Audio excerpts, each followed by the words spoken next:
Hey everyone, it's Dave. How are you doing? Well, back for another video podcast here to talk about the Dolphins. The Dolphins preseason is finally over, and the preseason is finally over, so it's time to get on with football and time to become a Dolphins fan again and enjoy wearing some of their apparel. Now, I'm still not going to buy anything from them. I'm not buying any merchandise, but I will start wearing some of the apparel I have starting as we get into the regular season here, just as I promised. Now, I did not watch the last preseason game, not a minute of it, but I did see a couple of highlights this morning. And I did see that the Dolphins looked like, they didn't play any starters. And they looked okay, and they beat the Cowboys, and hey, that's great. But you have to kind of take that with a grain of salt. I mean, playing out there and not really doing anything and coming to a point where you just win a game with all your backups doesn't seem all that enthralling. And you had to pay full price to see it. So that, there's something kind of odd about that whole mix, the way they do that in, the preseason. Can't you take the opportunity to get a little more out of your players or learn something about them or maybe play your starters a little bit and get in the rhythm of a game? Whatever. Anyway, one thing that did happen in the game that I saw the highlight for was Larry Johnson's 22-yard touchdown run. The funny thing about Larry Johnson's run is that was the one big play that everyone was hailing. Oh, look, Larry Johnson is back.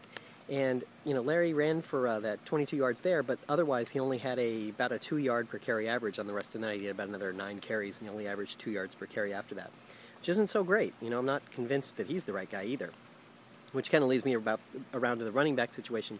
Not sure where that's going to go this year. Don't know what Daniel Thomas can do. Reggie Bush clearly has some excitement, but he's never played a full season.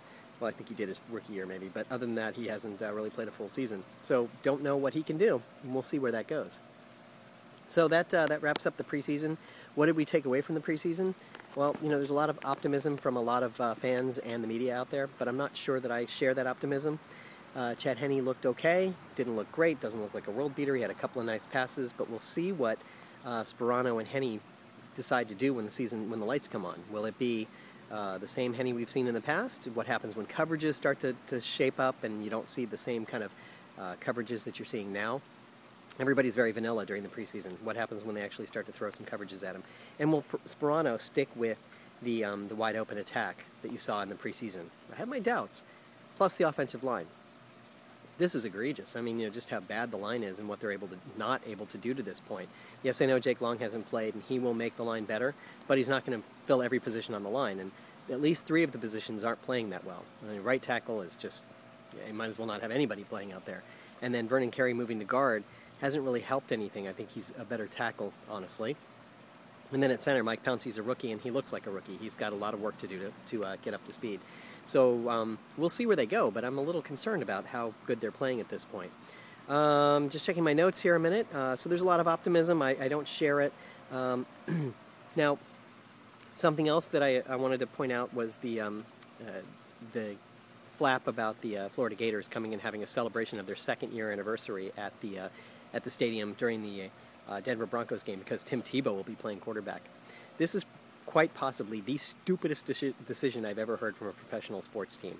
To have a night that celebrates the Florida Gators, a team that doesn't even play in that stadium and whatever. It's almost as funny as a couple of years ago, the Florida Marlins had a ceremony where they had Jewish Appreciation Night, and they had as their poster child Mike Jacobs.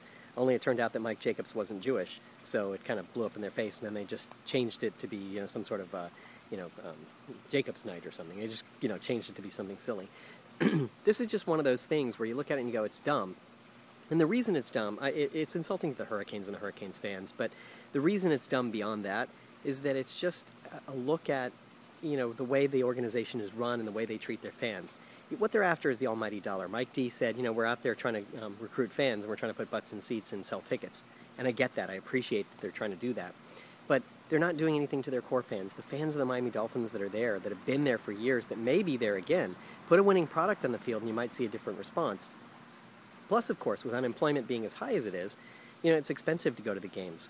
I saw an ad in the paper this morning for you get tickets to the Patriots and the Texans game, and you can have them for as low as $134 for upper-level tickets, for one ticket for both games. And I go, well, that's like, over $60 a game. How is that affordable? Plus $25 for parking, plus, and then you got concessions and everything else. It just goes up, and it's kind of scary. And for someone who's not working in a high-employment area, it's going to be tough to go. And I don't think they're doing anything to bring in those fans, or even the fans that have the money here in this market and you would be able to spend it. I think there's kind of a wait-and-see approach. The team won one game at home last year. There's really nothing in it that really makes you feel like this team is in it to win it. I personally, I don't know where Mr. Ross's tolerance is.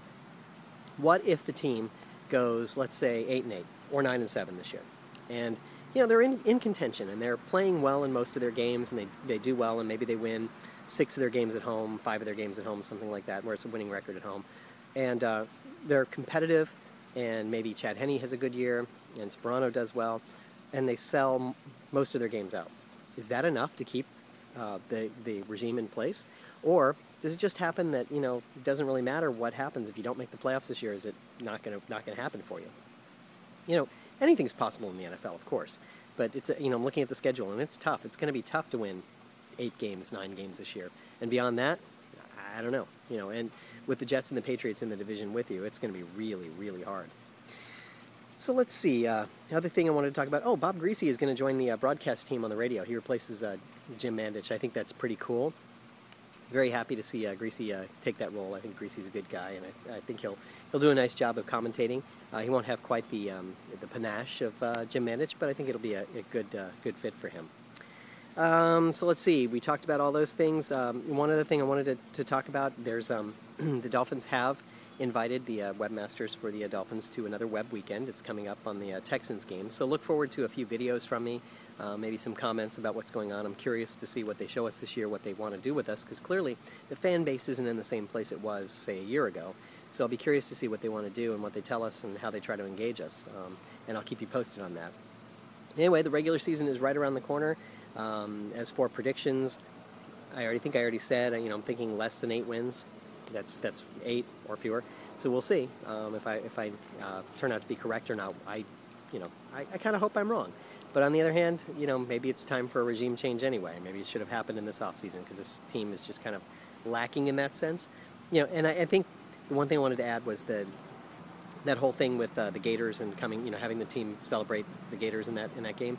I think that piece of it, with all of the other stuff that's happened in the offseason, between not firing the coach, between trying to find a new offensive coordinator, between Henne and everything else, and the way it's turned, the management of the team seems to think it's all the fans' fault, right? And they kind of turn it back on us. Oh no, keep your thumbs, turn those thumbs in the right direction, to quote Cam Cameron, and kind of keep a positive outlook.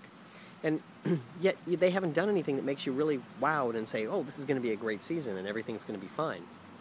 Yep, sure. There's some rays of hope with the team, but just haven't seen enough to really make me think that it's the right move to get everything changing. So we'll see. We'll see what he does. We'll see what they all do. And that's it for now. I'll see ya.